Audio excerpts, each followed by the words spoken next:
acknowledge that we are doing this work together on what we could understand as stolen land. Long before there was a town of Carlisle or this church, this region was populated by indigenous people who built thriving societies and gave us many important contributions.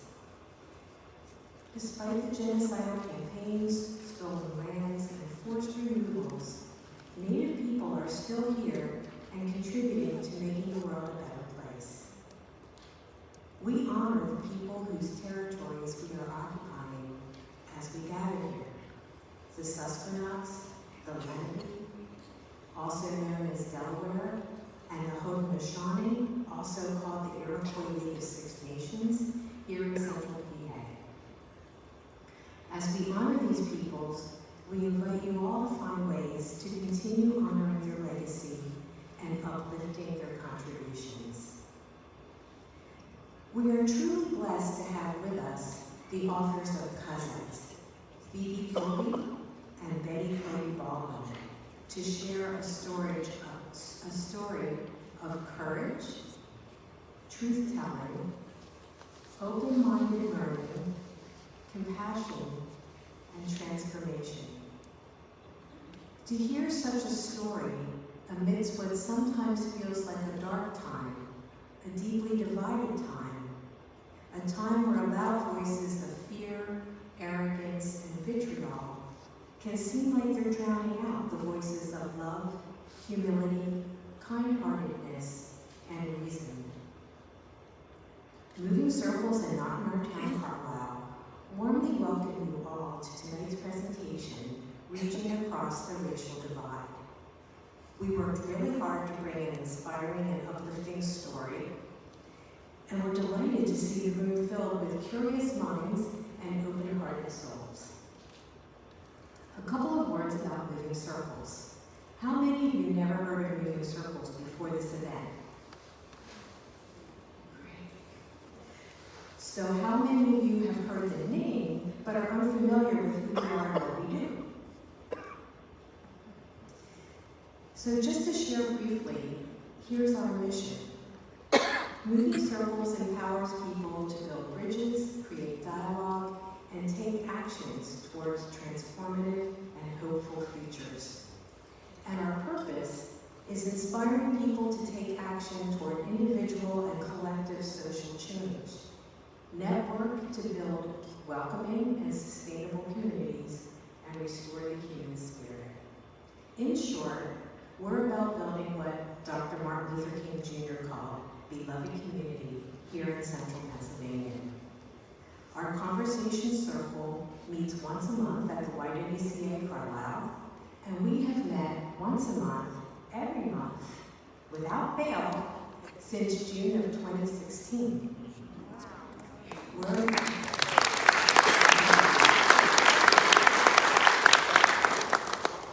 We're engaged in a learning conversation about how to build beloved community here in Carlisle and central PA. If you didn't get a chance to offer a free will donation as you enter tonight, we are glad to continue to accept your donations to help cover our expenses. There's a donation jar at the registration table. If you want to write a check, checks can be made out to Moving Circles. We're a 501c3 organization, so your donations can be tax deductible. You can drop cash in the jar, or you can go to our website, movingcircles.org, and hit the donate button right on the home page. For you tech-savvy folks, we have a QR code, which will take you directly to the donate page, and I believe we have that code at the registration table in the hallway as well. So thanks to those who already donated. We'll take a few minutes to thank all of our sponsors, donors, and helpers at the close of the program tonight. And we thank you in advance for donating tonight.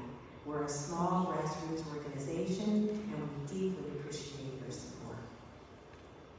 Okay, so real quick, before we introduce the speakers, we want to take a minute to learn how you heard about tonight's event. So we'll do this quickly with a show of hands. How many of you came as a result of the Spark interview on WITF, as in you hadn't heard about it until you heard it on the radio? encounters, count hands for us. And how many of you heard about it on Facebook or social media? Good number. How many of you heard about it directly from email? A lot of folks. How many heard through your churches or places of worship? Wow. And how many of you came just because of word of mouth, someone told you about it? Thank you. It's really helpful to know how to reach out folks. So we're going to call up one of the founding members of Moving Circles, a dear friend that I've worked with for a long time, since her days as Mission Impact Director at the YWCA Carlisle, Sonia Brown. Many of you know she's also Reverend Sonia Brown, who is currently the Executive Director of Domestic Violence Services of Cumberland and Berry Counties.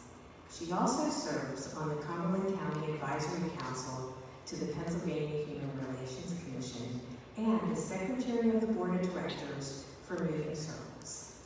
Come on up, Sonia.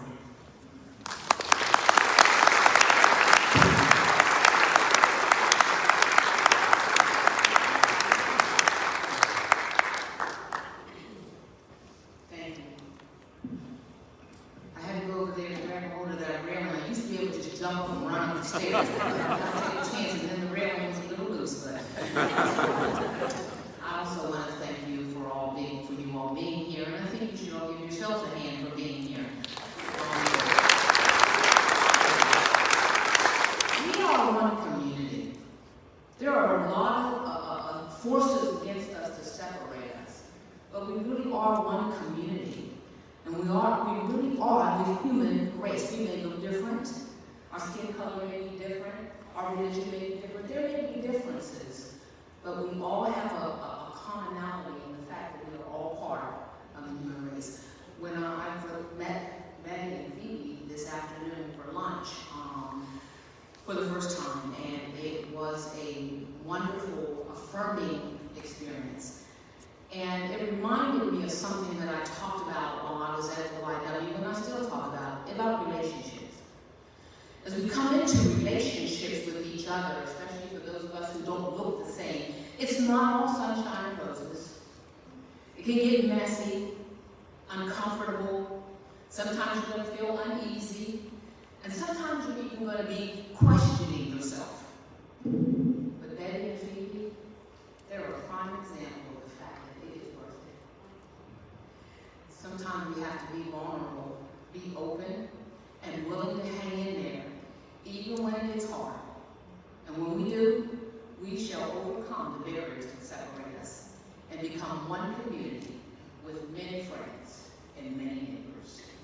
At this time, join me in welcoming Betty and Phoebe.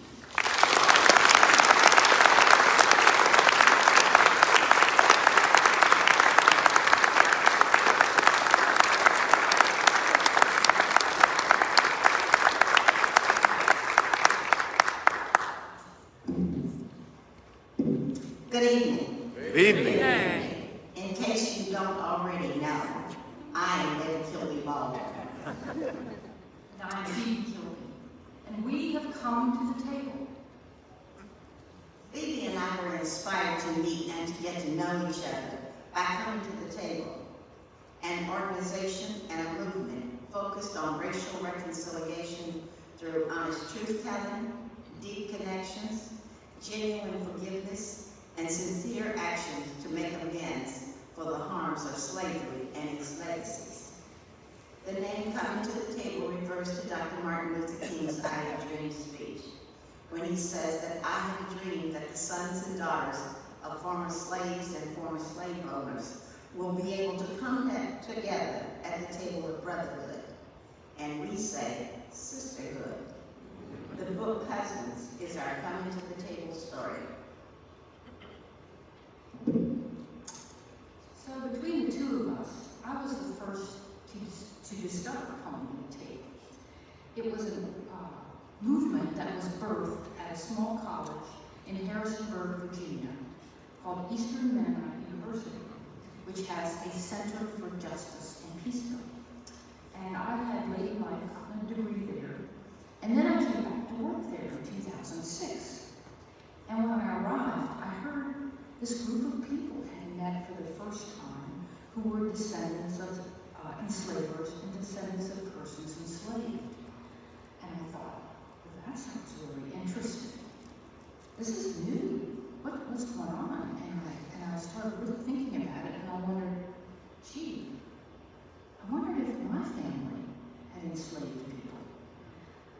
My family had never said a word about this, not a word. But when I really thought about it, there were just lots of clues that this might be the case. Now see, you might wonder, like, how I wouldn't know. Well, I grew up in Baltimore, Maryland, far from where the enslavement occurred, which was in Rappahannock County, Virginia. And that's where my father had grown up. I knew that the family had deep roots in Virginia since before the American Revolution. By the way, I've been enjoying all the plaques around downtown about the role of the American Revolution, all of the folks here who were involved. Anyway, so I have a family from before then, fought in the American Revolution. No famous people. But anyway, there was that. And I knew the family had farms. My father had grown up on a farm. And then there were my family's racial attitudes, particularly those of my father and my grandmother. I grew up in a racist household. I heard my father and my grandmother both say disparaging things about black people all the time. And that's a nice way to put it. They used all the words you can think of, and I heard as a little girl. So, you know, people who have those attitudes, they could be descendants of enslavers.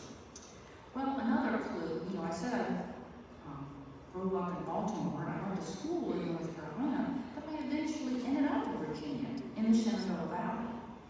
And that was in 1994.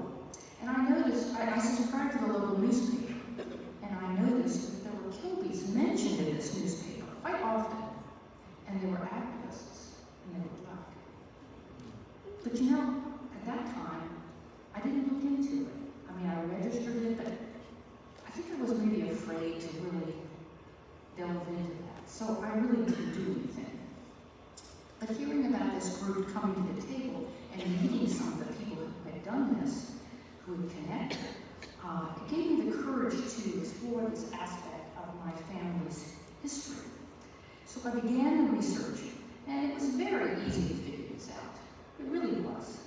I had some genealogy from my family. I knew who my great-great-grandfather was. Leroy Kilby. He lived in Rappahannock County in the early 1800s. So I just picked out a census year, 1840, and it had a slave schedule associated with it. And there it was. He owned 2 slaves. It's pretty sobering to see this right there, written down. It's shocking, actually. But there it was. And to other research while I went in the old-fashioned way. This was prior to Ancestry being as big as it is today.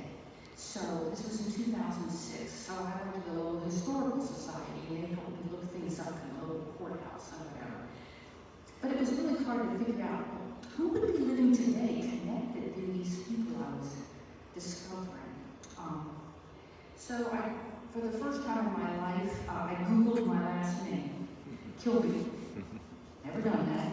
I became a website, and it was Betty's. She had written a book. Wow. Little Walls. And for the cover, I looked at her. She was African American. So that looked interesting. So I ordered the book and I read it. I knew there had to be some connection for reading it. See, I could see from the way she described places in the book that her father had grown up on a farm located within a mile where my father grew up. They had to have known each other. But my father never said a word that there were black Kilbys living down the road.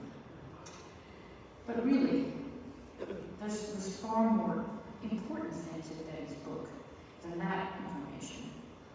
I learned that she and her family had been leaders in integrating Warren County High School in front rural Virginia in 1958 and 59.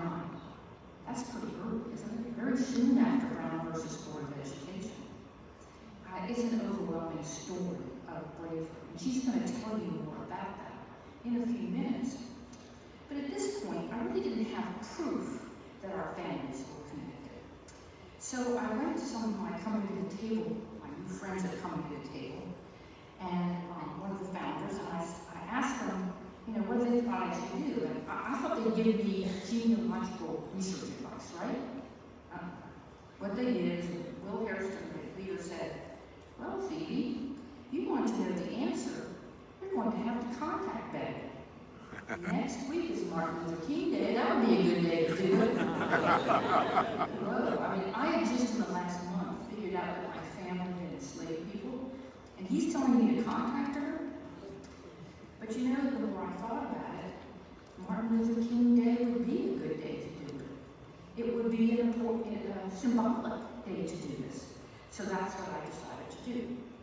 And I decided to send her an email. Luckily, her website had an email address, and that was good because I could send it, and she could decide whether she wanted to respond. I wouldn't necessarily call her on the phone. So, I'm going to read you the email that I sent Betty on Martin Luther King Day, 2007. And she was Betty Kilby Fisher at the time, and the subject line is an invitation to conversation. Dear Betty Kilby Fisher, my name is Phoebe Kilby, and I am white. My father grew up in Rappahannock County, Virginia, near where your father grew up. I have been doing some research on my family and have also read your book. Having no definitive answers, I suspect that our families had some kind of relationship in the past.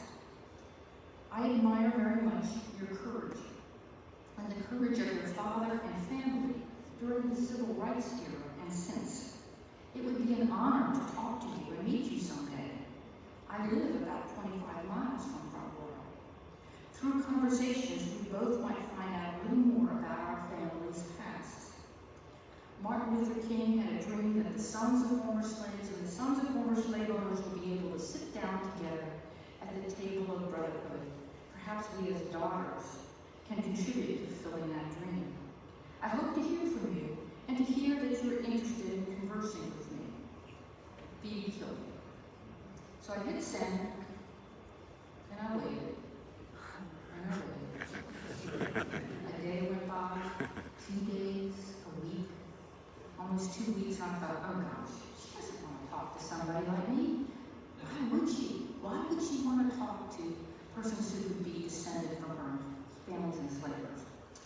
So I went back to the company at the table, people who were, told them about the lack of response, and those people wouldn't let me go.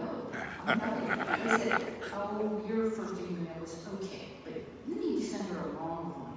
Tell her everything you know, all about the research. And so that's what I did, and I'm not going to read that all to you, but I hit send, and within an hour, she had called me. Now, I was on the phone, so I missed it. But there was an email that came right afterwards. And the subject line of her email to me was, hello, cousin. Wow. I was truly touched. And her email was so open and welcoming. I didn't know we were cousins, but I felt honored that she had opened her heart enough to me to call me cousin. So now I'm going to hand this over to Betty, who will provide her perspective on receiving that email and our first meeting. And she's also going to tell you her amazing story. Well, Phoebe had suspected what I had known practically all my life. So I decided to have a little fun when I was talking to hello cousin, because I didn't know if she would catch it or not. But I had known all my life that we had descended from slaves. And so it was not new to me. It was just a difficult subject for me. But anyway, this is what I wrote to her. Phoebe, if you're asking yourself why I am so emotional, the Cultural Innovations email address gets full of spam and it's often down. I went to that site this morning and emails began to download. It could only have been God. We are the key to healing. Meeting you today is so awesome. People will find it hard to believe. I can't believe it. I've always known that we were descendants of slaves, but I couldn't open that door. We can not only contribute to Dr. King's dream, we can bring about racial reconciliation and healing to a nation of hurting people. I thank God for bringing you into my life. Signed, Betty Kilby Fisher. When I heard from Phoebe, I was going around the world selling my book, the one that's out there on the table, talking about forgiveness and love. The last thing I expected was a white woman to challenge me to live Dr. Martin Luther King's dream. But there she was. A documentary based on my book, Whitwell and Waltz, was about to premiere. And without thinking, I accepted her challenge and invited her to the family dinner. Well, I forgot to tell my family that the descendants of the family that once owned our family was coming to dinner. So I called them all up, one by one, and told them. The ones that wanted to come came, and they were told to behave themselves. But they were gracious. But there were a few mutterings like, "What are you looking for? Where's my 40 acres and a mule? How long are you gonna hang around?" It didn't bother either one of us. At the premiere, I introduced Phoebe and her sister as my cousins. I told the audience, tonight we are living Dr. King's dream of sons and daughters of former slaves and former slave owners at the table of brotherhood. It was truly a night to remember. And then we played the documentary that you will see now.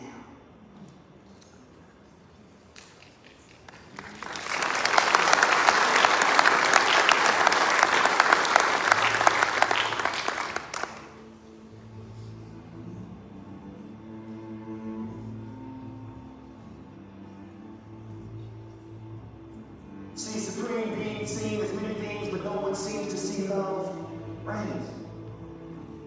Emotional cascade with all, maybe live in a sense of self-confidence and purpose before and after the sermons, all the preaching.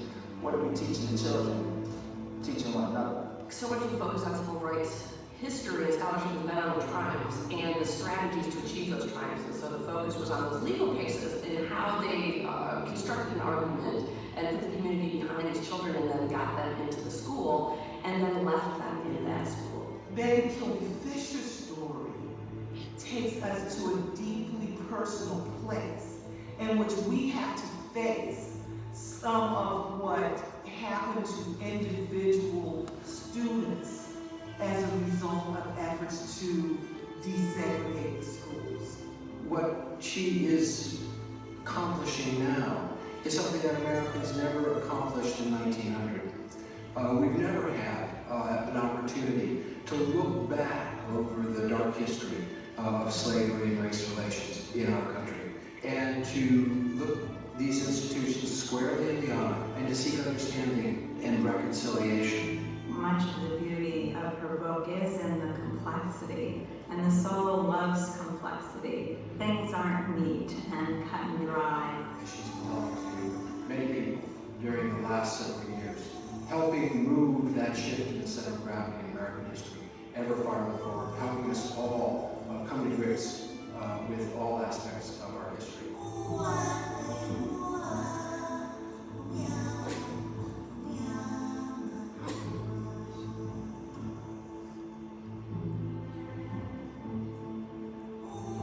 When I heard him cry out, and he was saying, "Lord, I stretch my hands to thee. No other help I know." And I moved in to get closer, and he was crying. And I got scared. Education was so important to the Kilby family, especially Betty's father, because he had lost land. He felt like had he been more educated, he would have been able to hold on to that land. And And so what we learn is a young child who has agreed to be a plaintiff in one of the many cases that the NAACP litigates throughout Virginia ends up being a victim on more than just a peripheral level.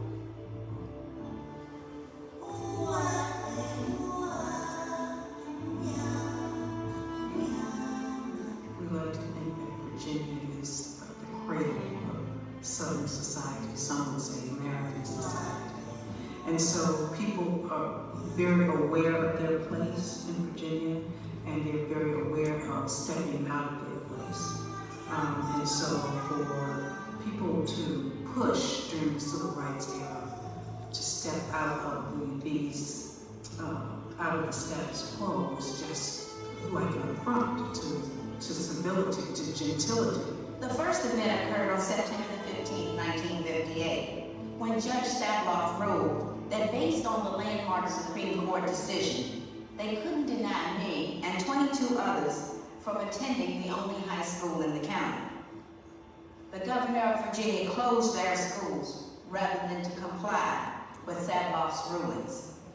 My school became the first school in the history of our nation to close because of massive resistance laws. They actually believed, some of them, that if they resisted enough that they would get the Supreme Court to come to its senses and the Supreme Court would change its mind.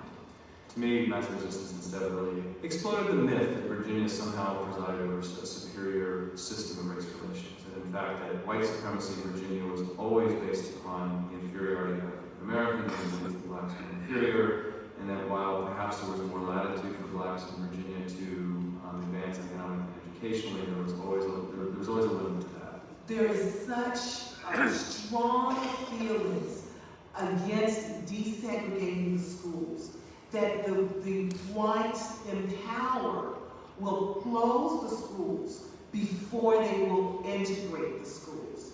This has an emotional and a psychological impact on the black child.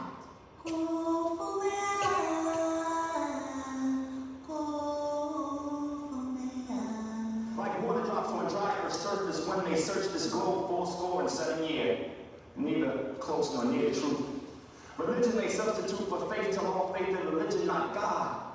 Making someone else's decisions within your own life, your soul just ain't right, might be that it lacks love. So it's not until 1958 that these court cases have made their way through, through the system, and then you finally have a series of judges in different parts of the state ordering that black students be admitted into the white schools in Warren County, Charlottesville, and Norfolk. And the car stopped at the foot of the hill, and for a long time I wondered why they made us walk through that crowd. And as I got out of the car, the reporters and policemen, people were all lined up. And I walked past this big old fat white woman, and she yelled, "We're gonna kill all you little niggas." And I remember Jenny pushing me in the back because I had just paralyzed for a minute. And I remember saying, "The Lord is my shepherd, I shall not want." It's not that moment you walk in the door of the schoolhouse and that's it. It's the day-to-day grind. She said that not one white person reached out to her or befriended her. And it's such a simple thing, such a small act of kindness. But no one did it. And part of it, well, the main reason they didn't was fear, that they might have even wanted to, but were afraid how others would treat them. I could prepare for a test. Just knew that I was going to make an A on that test. Somebody would come along and say something mean and ugly, and that rage that I recognized came forth. And in the midst of rage, you can't think. Those children, all of the children, the nameless children, were the soldiers who went out there and fought that battle day after day, because it really was a war. I always felt guilty about going through the auditorium because the school officials oftentimes lock those doors. And they lock those doors with the purpose of keeping us from crossing over. And it was probably something that was going to keep us safe. And yet I continually went through those doors. She was beginning to feel confident, beginning to let her guard down. And unfortunately, that's when other people took advantage and she was raped. Then all of a sudden it's taken from her. You almost feel yourself being catapulted down this tunnel when she went into this deep depression. Of course, that would be one way in which the system of white supremacy would target Black activism. When I was reading her book and thinking about that attack that she suffered in the auditorium, and I was just so, I can imagine how traumatized she must have been. And then when she went on to mention in the book how she never told anybody about it, and I thought that is so typical. That happens so many times. I've uncovered so many incidents of that, but that's because Black women and girls even were taught never to put themselves in situations where they would be in jeopardy because their men could not do so much to protect them. And if those men were called upon to protect them, then they themselves would be in jeopardy. So Black girls and women shoulder the responsibility not just for their own well-being, but for the well-being of men. Those were some of the real consequences that people experienced as a result of massive resistance.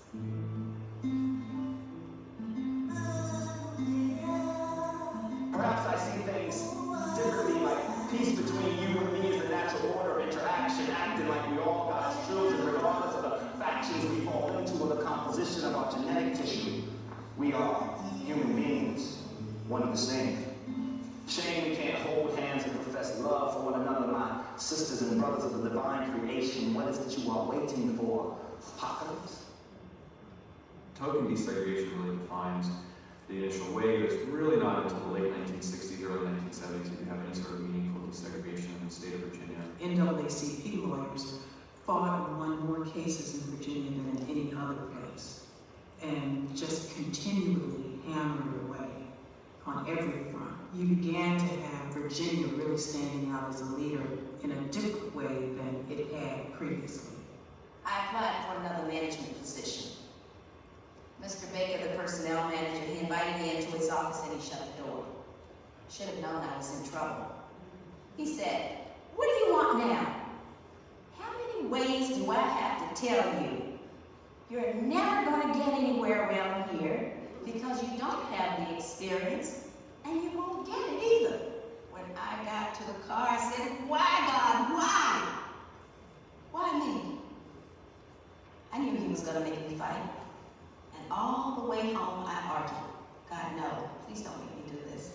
This experience, which for many years quieted them, impacted her becoming a strong, decisive, assertive woman. Her spirit is so indomitable that she persists. I persevered, and in 1986, I became the highest-ranking African-American female at that Fortune 500 company. They gave me a $100,000 education, and maybe I'm using it now. She still feels the pain of those experiences, and yet she's managed to resist the hatred and bitterness that can come out of it. I gave a book to a young woman once, and she had done a good deed for me. A couple of days later, I got an email from her, and the email read, "That what you said happened to you when you were a little girl happened to me. My life has been blessed by your story." The current direction of scholarship is to begin to examine the stories of the lesser knowns. And in that, you get not only the triumphs, you get the tragedies. You get the other side of the story, which is what we need in order to fairly evaluate the period that has passed so that we can figure out what avenues we need to take to continue to make progress. We cannot just present our kids with a picture of a model of perfect success and overcoming, because that isn't very realistic. You know, there's a lot of pain involved in those sorts of struggles, and we need to do a disservice to our children if we don't share that. To share with us and to share with the world things that she did not, that she could not even voice to her own family, helps us to understand where some of the anger and rage comes from as a result of living and existing in a racist society. The lost cause idea that the Civil War was not fought over the issue of race, but of Southern rights, that race was no problem in the South before the Civil War, closed off any open public discussion of these very troublesome issues. Increasingly, as we tell the story of people like Betty, and we encourage those people to tell their own stories, then these 13-year-old girls and boys and other young people will realize you don't have to be Dr. King. You don't have to be Julie Vaughn. You don't have to be Rufus Smith Robinson. You don't have to be famous. These were young folks. And some of them in Birmingham were 8, 9, 10 years old who were willing to go to jail. So if you begin to show people that these were people like them who were the agents of change, it can help to liberate them to the point where they understand they can actually do something. They don't have to wait for somebody to show them the way. Now allow these thoughts to soak into your better consciousness and grow flowers in your mind. Reclaim the beauty of mankind, for while I sat seeking life, I almost looked beyond love, but now love is all that is within my sight.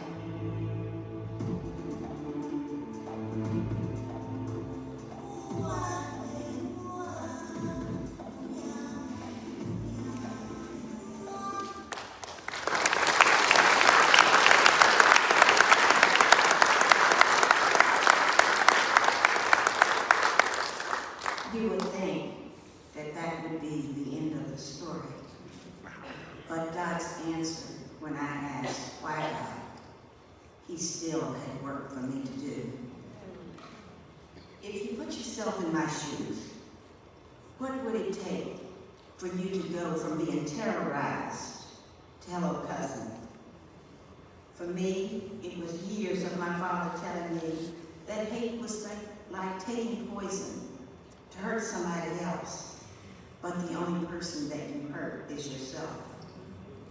It took looking back over my life and determining who was going to stop me from accomplishing my dreams.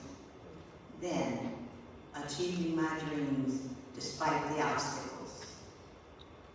I couldn't prevent these circumstances any more than Phoebe could prevent her family from owning slaves and connecting us by blood.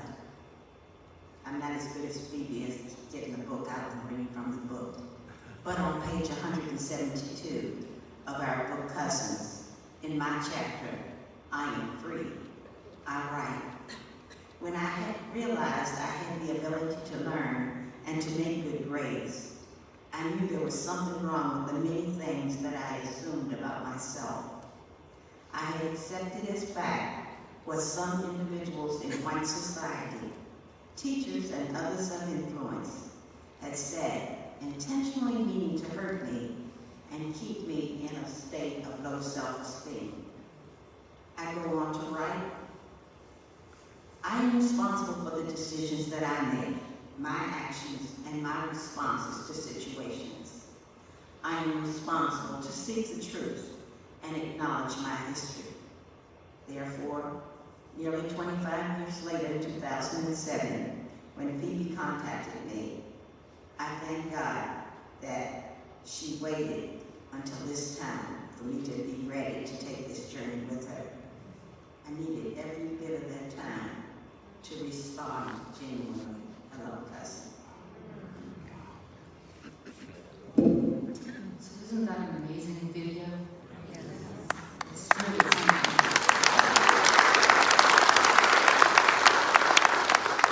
And I saw that video the night I first met her.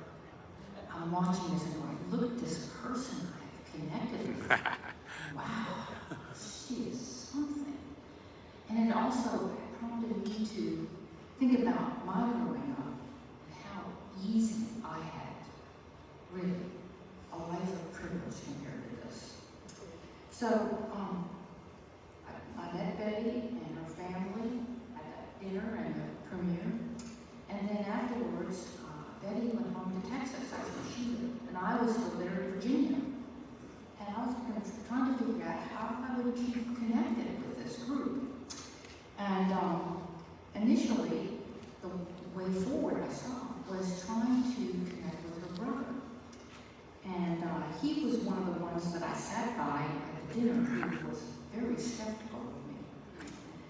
But he had recently formed a new group, an activist group, called the Historical Education Movement, to honor their father and this history of school desegregation.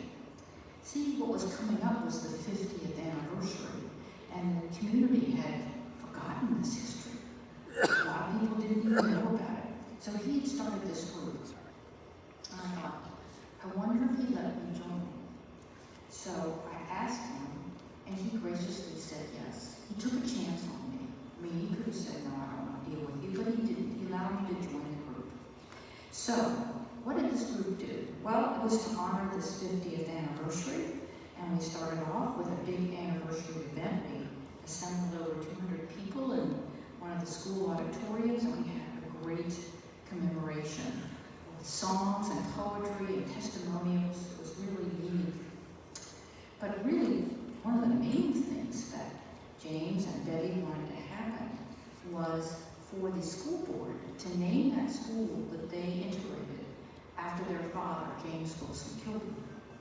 And it was a good time to ask for this to happen because the school board was renovating the school to convert it from high school to a middle school. And it was all in the papers, so they were thinking about what are we going to name this school? So we went to school board meetings. We were very polite, but we made our case. We sent emails. We did everything we could, but the school board refused. They just punted and named it Warren County Middle School. And we're pretty sure that there were other people in the community that were working against us behind closed doors. They had the ear of the school board that we didn't have. So as you can imagine, this was very disappointing to our group, to Betty and James. But we decided we weren't going to give up. We didn't have enough people on our side, we thought. So at this point, coming to the table had a little grant money, and we applied so that we could set up a community dialogue process in the town. And the money wasn't much, but it gave us some money for two outside facilitators, one African American and European American, who were skilled in community dialogue. And we called it the Our Shared History Dialogue. And we were able to recruit a whole bunch of people to meet, including people who were there during the desegregation period. People like Betty, African Americans, some of the white students who were there when the school was suddenly closed and they couldn't go to school later, a teacher from the time frame, a bus driver, and just regular members of the community, people like me too. So we met for quite a few months. Every Saturday, we started off with 2-hour sessions, and then people said, no, it's not long enough. We went to 3, sometimes 4 hours, and really talked this through. Everybody shared their perspective on this history. I have to tell you, sometimes it got hot. And what I mean by that, people were upset. And we had to work through those strong emotions. And Betty was a wonderful peace builder during that process. One man got very upset at the idea of asking the school board to apologize.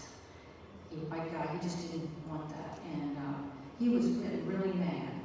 And Betty got up, walked across the room, and gave him a hug.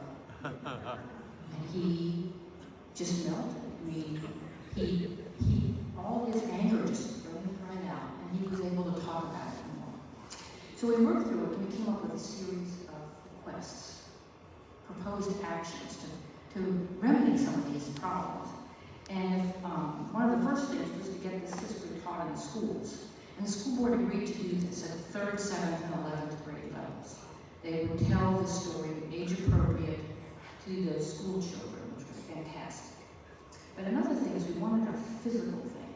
We wanted a marker, a historic marker. I noticed your markers are also black with orange lettering on it. In Virginia, they're all silver with black lettering, and they're all over the state.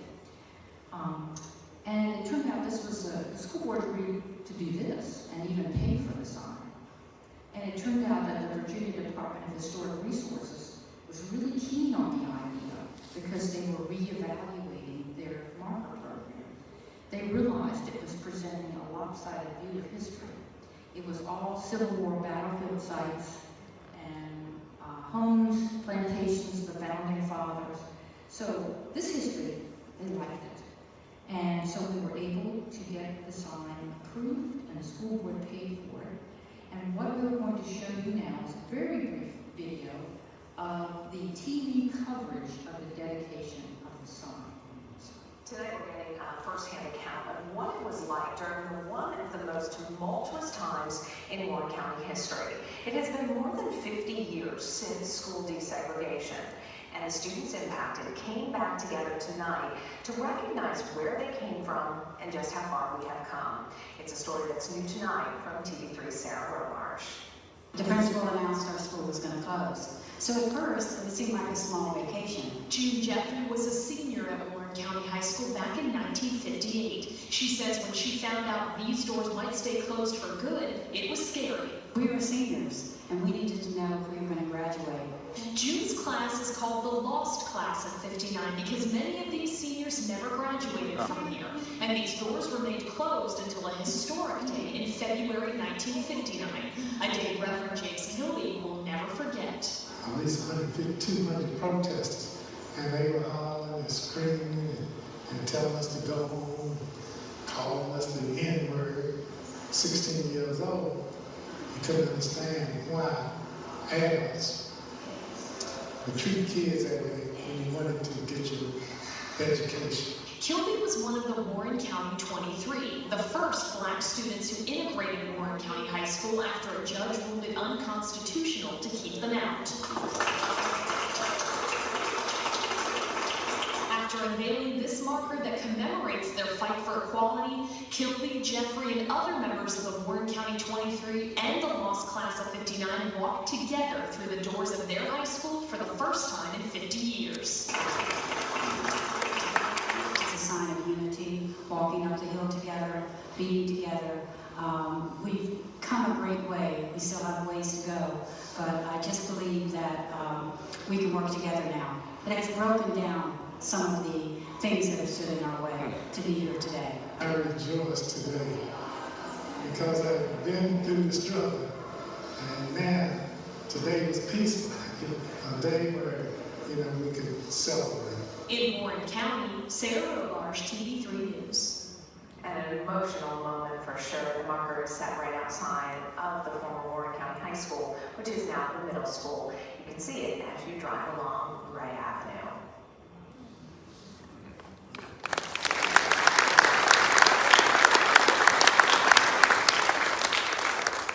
So we wanted to show that video because it shows that if you work really hard at it, bring people together, you can make a town do something like this.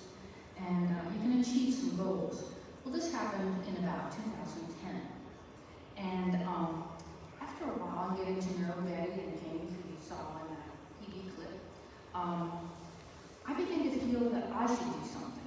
I should do something personally to make amends for my family having enslaved theirs, a form of some personal reparations. But not just that. Make amends for everything since. Because my parents had, my family had participated in various forms of Jim Crow and racial oppression. For example, I remember my father, who was a doctor in Baltimore, he had separate waiting rooms, a color waiting room and a white waiting room. But not just the whole family, me too. All the way up to me, because I grew up in that racist household and I absorbed some of that racism. And I've not been perfect, let me tell you. And so I needed to do something to make amends for that racism as well. So I went to Betty and James and asked them, what can I do? Is there something that you would like? And Betty said to me, well, maybe you didn't enslave anybody. You don't need to do anything more than you're already doing. But I just couldn't let that go. I thought there's got to be something. And then it hit me. It was so obvious. Education. This is a family that fought, put their lives on the line for education. What if I set up a scholarship fund that would benefit descendants of persons my family enslaved? So I took that idea to Betty and James, and they said, ooh, we like that idea. See, they didn't want anything for themselves, but they had kids in middle school and high school, and they were worried about whether they would be able to afford college. So with their consultation, I established the Kilby Family Endowed Scholarship Fund. It's with the Poise Foundation, which is a community foundation in Pittsburgh. So it's here in Pennsylvania. They do a wonderful job. And it benefits descendants of persons my family enslaved. And this school year, 23-24, we gave out 10 scholarships. And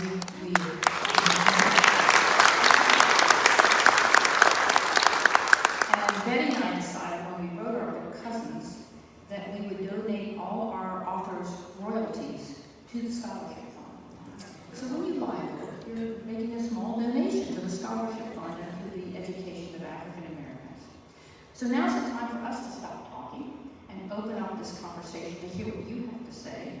We welcome your comments, your questions about our story and our new book. It's also really boring, but our book, Cousins. And Betty wants to say one last sentence or two here. We want to thank you for joining us this evening. It's been a pleasure to have you at our table experiencing our incredible meal of healing and grace. We encourage you to purchase the books that are out front. And if you can't get a book tonight, you can always go to Amazon.com for Cousins, or you can go to BettyKilby.com for Whitfield and Moss. We will now entertain your questions. Oh, I want to say too, we went down to the Whistle Stop bookstore today. And if we run out of books, or you don't buy one tonight, decide you want to get one later, the fellow down there said he would order. So, support your own Amazon. Support your local bookstore, okay? So, we now will open this up for your questions and comments. So please raise your hand, and we have people with microphones so that we can hear you and other people can hear you. So, and we don't bite, so please go ahead, raise your hand, and somebody will come. Yeah, while somebody is thinking of your next question, I get to brag. My grandson told me at one time that he was going to match every degree that I had. So he already has his associate's degree. He already has his bachelor's degree. And he's in Abilene Christian College working on his master's degree. And we already call him Dr. Bird.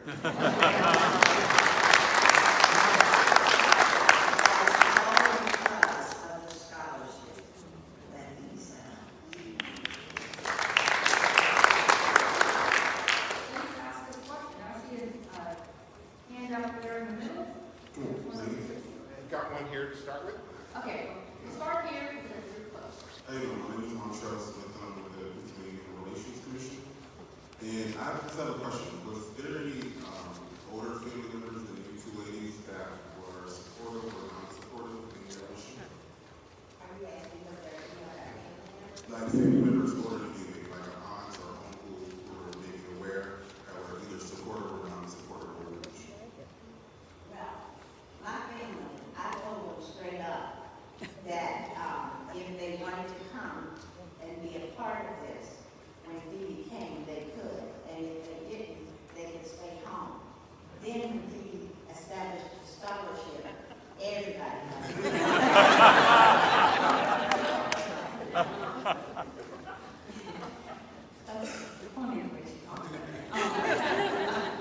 You know, everybody expects that my family wouldn't like what I was doing and would be rebellious against this.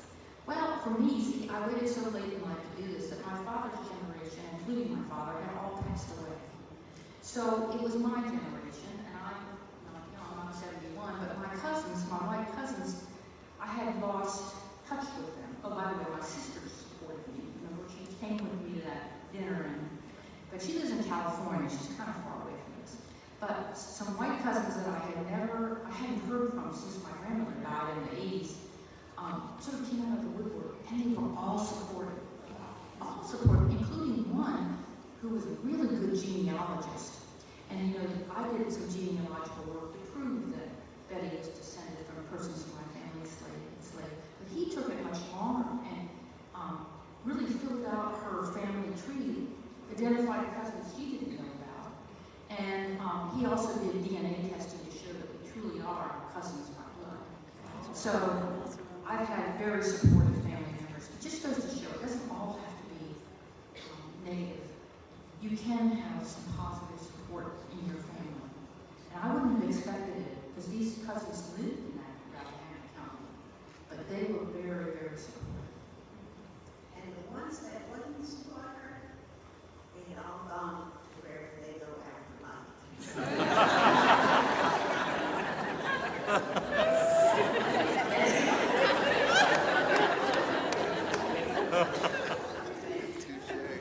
Hi, good evening, Bruce Flash. I serve on the Carlisle School Board.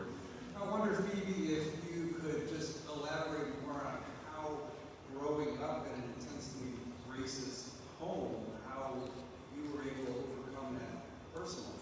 And that seems like a big gap in the story so far. Thanks for sharing.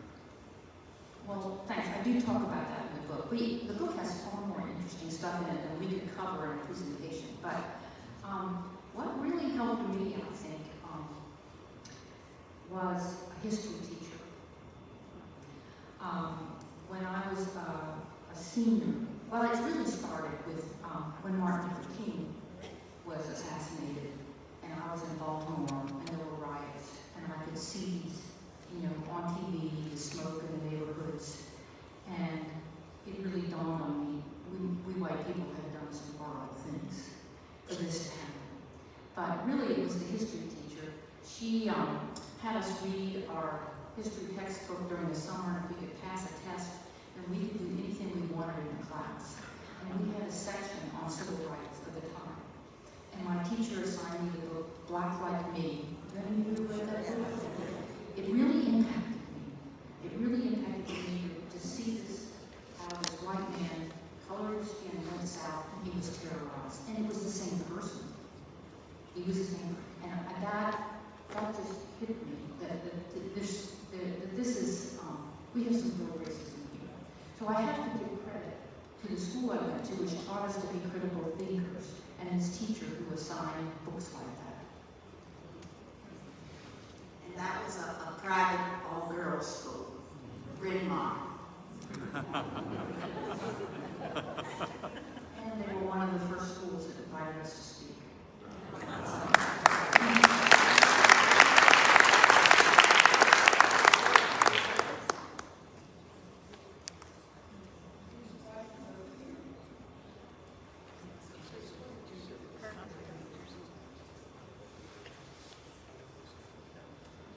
I thoroughly enjoyed the presentation and to relate to some of the stories, as I also grew up in Virginia. But my question is, I would like to know if you all have presented your material at ARCS, which is the African American Genealogy Society. Have you done that? We did present, I think it was actually before the book was written, to the African American Genealogical and Historical Society. Yes, we have presented that information there. At the national? Well, this was before the book, national. But then more recently, actually my cousin Tim has presented to the Virginia Genealogical Society just this past month, where he focused on the details of his genealogical work and how he did it, how he put it all together. And then there's another genealogical group in Virginia that has contacted me, and they want us to come and speak to them. They'll probably be in the fall before we get there. Yes, so did you speak at one of the chapters in Virginia, or did you speak at the national convention? The first thing we did was to the national, and then my cousin spoke to the Virginia one. And we hope to speak to another Virginia Genealogical Society, as I said in the fall. My next question is, have you presented your information, your story at the Association for the Study of Afro-American Life and History, ASALH?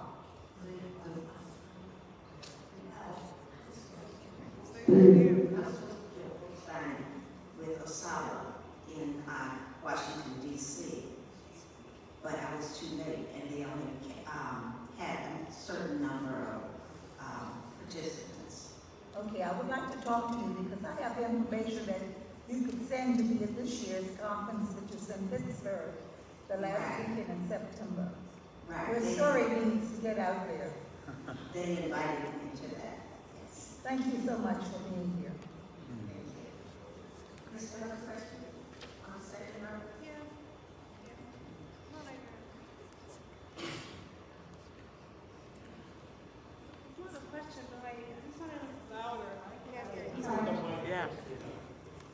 It's not a question, but I want to make sure we all can make sure we stay together.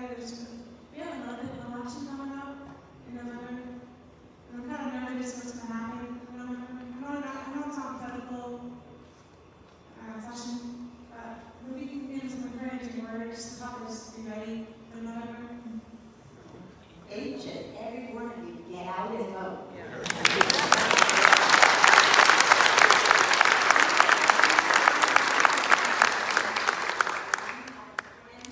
We need to make sure we can conquer the hatred that is out there. You need to get out and vote. The only way that we can make a change is to put people in that act for the needs of everyone. And until we can have somebody in that acts on the needs of everyone, we won't be the great nation that we can be. So just get out there and vote. Cities have organizations in this area, as I have in Nashville, that do go door to door, encouraging people to vote, and giving them sample ballots and things like that. That's really important, I think. Because some people are on the edge whether they're going to bother to vote, but if you help them, show them where their voting slot is, and help them get registered if they haven't been registered, then that's really important. But that's not new information. I don't know. Sometimes people ask us to solve the problems of the country and the world, but we don't. We don't really teach everything. So I hope we help a little bit. But anyway, thank you. I grew up in a little white town, 10 miles from Gettysburg in the 50s. And so when I taught at Shippensburg High School in the 60s, it was an enlightening to me. Even when I went to college, it was an enlightening. But when I was enlightening to me, then I had a student who was shipped to her family from the South. She was a straight A student in the Southern Black School, and she couldn't read a word. And I worked with her, but it was enlightening to me to see this. So I thank you, ladies, for doing this, because we still have a long way to come. And incidentally, I had a work camp of Shippensburg College students in Washington, D.C., 2 weeks before Martin Luther King was killed, and the whole area where we had worked was devastated 2 weeks later.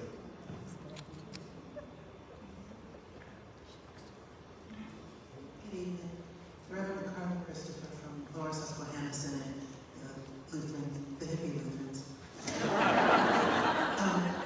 I noticed that a lot of the folks that were here tonight were coming from different faith-based communities, and that a lot of the work that you mentioned, the agencies that you partner with and places you speak, are secular. Did your faith background in any way have a role in some of the reconciliation or healing work that you did, or was it more of an intellectual or a self-healing journey? Where did or is there a part of where faith comes into this for you? I'm going to tell you that had I not had my faith, as we went through the desegregation of the schools, I would never have made it. So my faith was established when I was a very young child. we've spoken to a lot of organizations, and some of them are certainly secular. We've also spoken to a lot of churches. And we're open to speaking to any church that wants to. You know, as I said, I grew up in Baltimore, and there was a huge church there that we had our biggest audience ever. And it was a Church of the Redeemer. And so we do speak at churches, and we're open to any church that wants to ask us. I do know that there's a coalition of Methodist churches in Asheville that have contacted me and wanted us to do a presentation in the fall. So if you have a church that you'd like us to speak at, we can do this. We don't have to do it in person. We can do it via Zoom. That's of interest. And we even did an episode for the 700 Club. So we go where we're invited, and we have no fear of anything.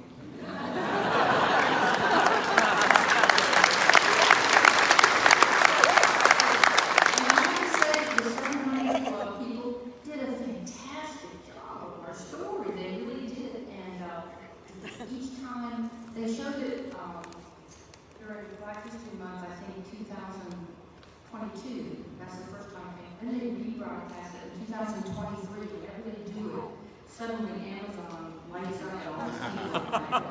So they have a big audience, so very glad that they did that. You can go onto their website and find this video, it's really good. Oh, it was made in the second time it was in Black History. I have a question here. First of all, thank you so much for coming, and I just want to thank you for your courage from your past and the courage to go on this journey that you have gone on. My questions for you, Phoebe. I think the Little Rock 9 integrated the school in Little Rock, Arkansas in 1957. And so my understanding of the history here is that yours was probably the very next year. That was it 58? I was, we were in 58 the very next year. But when the When the governor closed my school, the governor of Arkansas also closed Little Rock, which had been desegregated the year before. Right. So my question though is, were you aware that that happened when you were young, you know, at that age? Were you aware of what had happened that year before? And were your parents, if you did know about it, were your parents able to, in what ways did they help you with your journey to desegregate your school in that year? Knowing what may or may not happen to you. I can't believe that they didn't know about it, even though we didn't have a TV in 1957. We only got our TV in 1958 when we were on TV. But no, we had preparation from a group. We call this group our Den Mothers, and they knew that we would at some point be on the world stage, and we would go on TV in order to get money to be able to stay in school in Washington, D.C. when our schools were closed. So they gave us guidance. I used to have to walk around with a book on my head saying, "The rain in Spain stays big." So I get a lot of compliments on the way that I speak. That was a learned behavior. But yes, and we had a local minister, Reverend Frank, that he would consult with us. He would take us out to games because we weren't accepted in the Black community nor the white community. So we weren't accepted anywhere. And some days in school would be so hard that I would just go to Reverend Frank, and all I would do is sit there and cry, and he would talk to me in the background.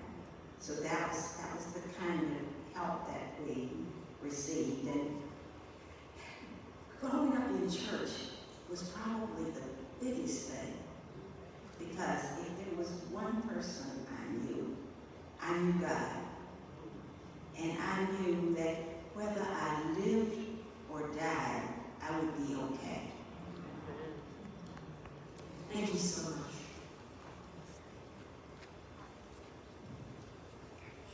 Good evening. I really like having you here and listening to you both. I just wanted to say that I grew up in the early 60s when segregation was going on, and I grew up in Brooklyn, New York, and I remember when my school was desegregated. I remember my father said to me, "You are going to school," when many of the other children's families said, "You are going to boycott school that day, and you're not going to go to school." I went and I saw the black children from inner city New York come into our school. I remember a lot of them couldn't read, and I was in the 5th grade, and I couldn't believe it that they still couldn't read. And I also remember being in trouble for drinking out of a water fountain in a northern school in New York City. And not because of the racial thing, but I remember how scared I was when I had to go to the principal.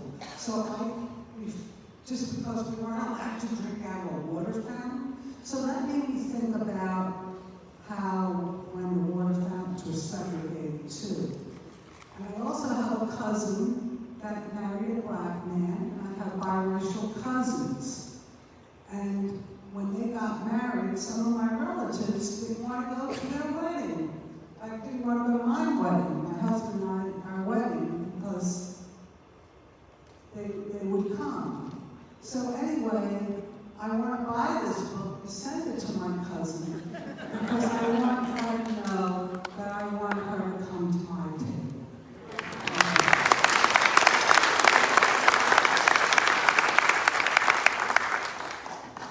I came to the United States in 1961 as a Cuban refugee. And I was in Miami one day, thank God. And then I was flown to Baltimore, Maryland. And I kept asking my cousin, what does color mean? And he goes, oh, that's for black people to drink. That's for black people to do into. And I shook my head and said, you gotta be kidding me. In America, this is happening here. And I have learned through the years to accept people for who they are and not what they look like. And I can't tell you how much my heart opens to what your message is. And I want to thank you for what you're doing, because I think it's a wonderful thing and it should have happened a ton of years ago.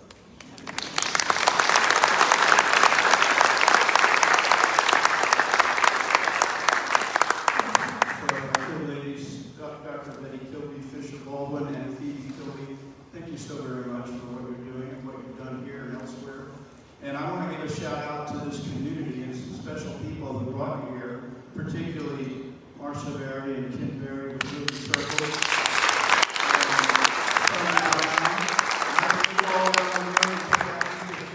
Chuck Allen, absolutely, Wanda Hunter.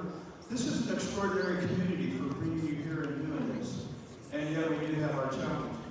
I serve on the school board also with Bruce Clash, who asked an excellent question. I don't know if we got any other school board members. But I'm going to give a shout out to all of us who voted to approve an African American AP Research Studies course.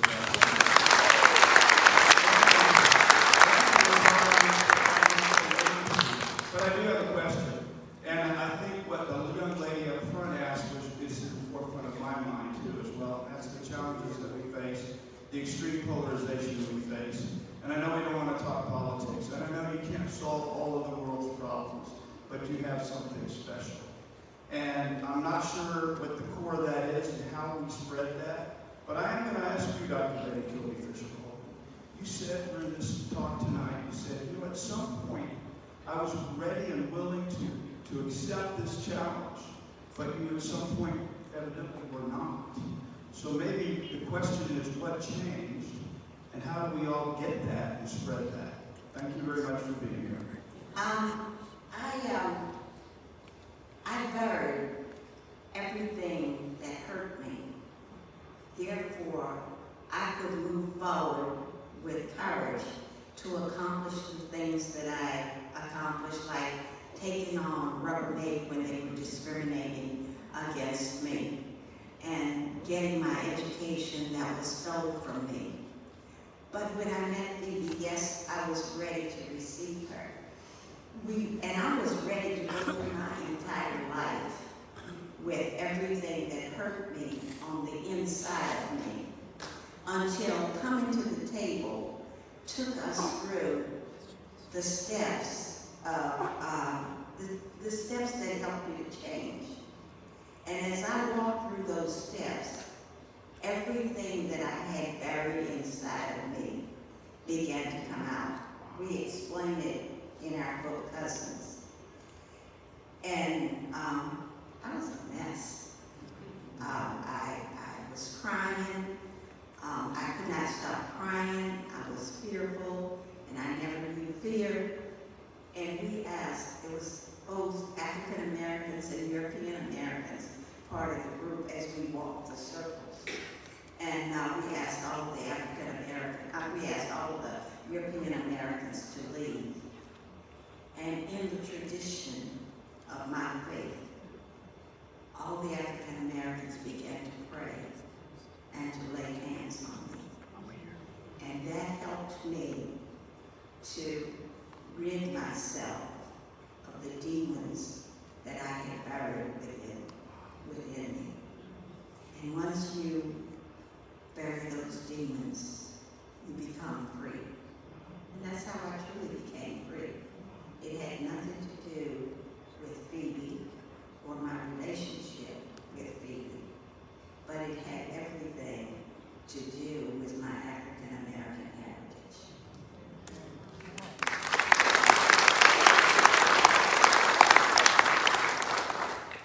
Thank you so much for being here this evening.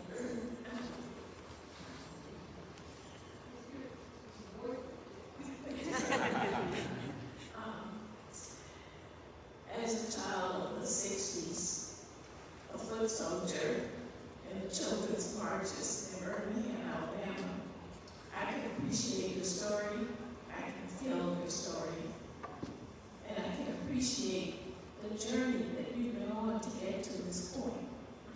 As I look around this room, I'm helping to make the average age a little bit higher. Do you have an opportunity, or have you taken an opportunity to talk with young people to help them through this process? Is there something coming to the table that would benefit them as we think about some of the things that are happening in our society right now and how it's impacting those young people? How we're preventing them or wanting to prevent them from knowing the truth. Somehow truth has become a dirty word for some people, and we don't want that on our children forever. So if there's some way that we can involve them in a more active process, perhaps as a part of these groups that we're doing, maybe you can help us with that. Well, I'm 79 years old, so my job today is to empower each and every one of you, because if we can get everybody working and everybody doing a small part, my small part is to empower others by telling our story. Now, what I am doing is I'm living in Birmingham right now, and I honor the 4 little girls that got killed in the 16th Street Baptist Church bombing. And I've attended that church the whole time that I've been in Birmingham. And I do that, it's quiet, it's easy to bring honor to them. Now, when I was younger, 20 years younger, and first wrote Whitwell and Walls, I spoke in the DOD schools in Germany, and I spoke to schools everywhere I went to do a presentation on Whitwell and Walls. I went into the schools, and I was having a good impact on the students that I talked to, and I wrote in Cousins, one of the occasions that had an opportunity to speak to children in Kalamazoo, Michigan. But I did that 20 years ago, and now today this is what I do. And I implore each and every one of you to do something, one little thing maybe, to have a church program on a Sunday afternoon during Black History Month, to empower our children and to let them know the complete history. So I implore each and every one of you to do something. I can say that we've spoken to quite a few school groups, including we were invited to speak to the middle schoolers and high schoolers in Rappahannock County, where they enslaved people. And I thought when they called me up, you can do this? Because the governor had said, you don't want to do anything that would make white children feel ashamed. And I'm like, I didn't question what they were going to do, and they didn't want to lose their jobs. Well, it turned out they got it in before the law became law. So we got to speak there in that town and spoken to a lot of schools. But recently, we spoke to a group called Debate Spaces. And it's a national organization. You can look it up, debatespaces.org. And it's for children ages 10 to 17 to debate the issues of the day. And it's not just U.S. children, it's children from all over the world. And we spoke to that group, and we were just a small portion of their debates. But it seemed to me to be a really interesting way for children to connect with other children and talk about important issues. So you might look up and encourage your children, grandchildren to join debate spaces. You might check it out yourself first.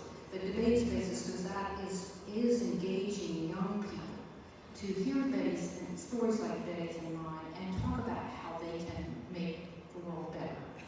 So, just a thought. I think we conclude that we should be ending this now, and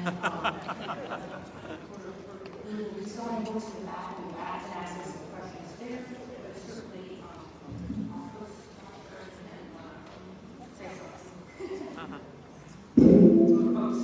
Well, first, we want to thank everyone for the participation and show our gratitude to Betty and Phoebe.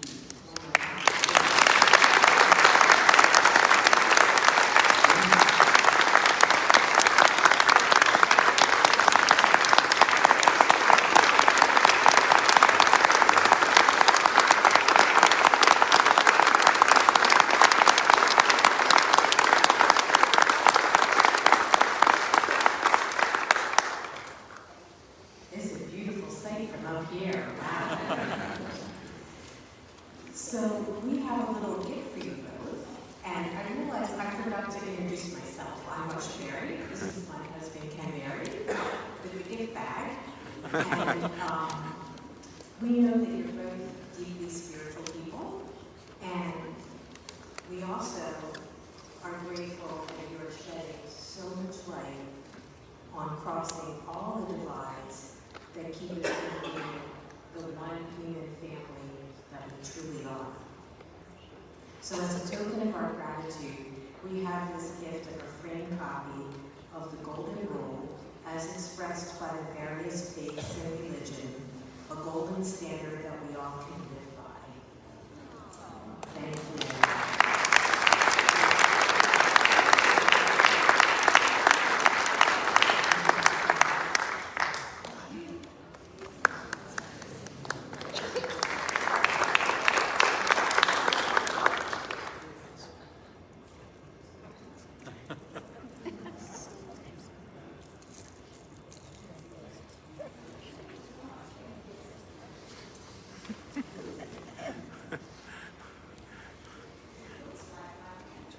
It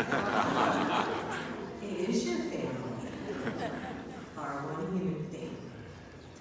So we'll let Betty and Phoebe transition to the book signing and get ready for you all while we offer our final announcements and thank yous. They will have copies of their book Cousins available, as well as Betty's book With Will and Walls. Also, a member of Moving Circles donated 2 copies of Cousins to Boston Library in Carlisle, and they're adding it to their collection, so it'll be available very soon in our local library. We hope your hearts were touched, and as a result, will be moved to some sort of action. We wouldn't be true to our mission if we didn't ask you all to deepen your commitment to building beloved community. I think it's important to point out that sometimes we'll hear people say, this is all ancient history and things have changed. There are people in this room, much younger than Betty, who were among the first to integrate a school and had similar traumatic experiences. Sadly, there are children and youth from communities of color who have different gender identities, different faiths, and different abilities who are being bullied and harmed in our schools. This is not to deny that we've made progress, and it is also not to deny the difficult realities many people still face, and that we can play a role in changing that. We can make a difference. As you heard tonight, everyone has a role to play, no matter your particular history or where you're positioned in the racial social hierarchies our society has created. Please don't let this event be a one-off. Don't let it end here. Ask yourself, what is my role going to be? What next steps can I take to create that sense of belonging and warm welcome that everyone deserves? Let me remind you that Moving Circles' next Friendship Potluck Dinner is May 7th at 6 p.m. at First United Church of Christ on Pitt Street in Carlisle. So invite a friend, come on out and make a new friend. We're offering these dinners, these potluck community dinners, quarterly now. Now finally, I want to say one quick thing about young people, because that was such an important question. And I see some very beautiful young people in the room tonight, and I'd like to say that we love reaching out to youth, and if you're connected with groups, or if you're a young person who wants to start your own conversation circle, or anything like that that we can support you in and help you with, we are delighted to do that. And so finally, we have so many people to thank. And let me first offer our deep gratitude to the Carlisle United Methodist Church, Pastor Mira, and the Believers in Action Group for the venue, for tech support, for financial support, and their ongoing generosity to Moving Circles. Our other major sponsors are the Pocoshaw Center for Race and Ethnicity at Dickinson College, Capital Region Stands Up, and the Center for Civic Learning and Action at Dickinson College. We want to get you to the book signing, so we won't take time to name our donors, but their names are listed in the program booklet. Thank you so much. We deeply value your generosity and support. And to our many helpers who help with everything from printing and copying to planning and promoting, we so appreciate you being there for us. Carlisle United Methodist Church, Carlisle Community Leaders Networking Alliance, Second Presbyterian Church, and of course the Not in Our Town Working Group and participants in Moving Circles. I want to give a shout out to Kristen Ackery, my behind-the-scenes wizard, who helps with everything from posting on the web, proofreading, thinking aloud with me, tweaking posters, slides, and anything that needs tweaking. You know, there are those folks who often work hard without recognition, doing all those invisible things that no one sees. But without them, we couldn't do what we do. So, thank you, Kristen.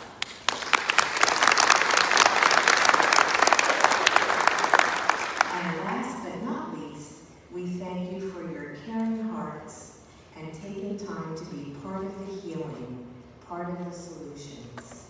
So stop at the book signing table and get a copy of Betty and Phoebe's book to support all their work, and share it with others who maybe weren't able to come tonight. Thanks everyone. Have a good night and safe travels home.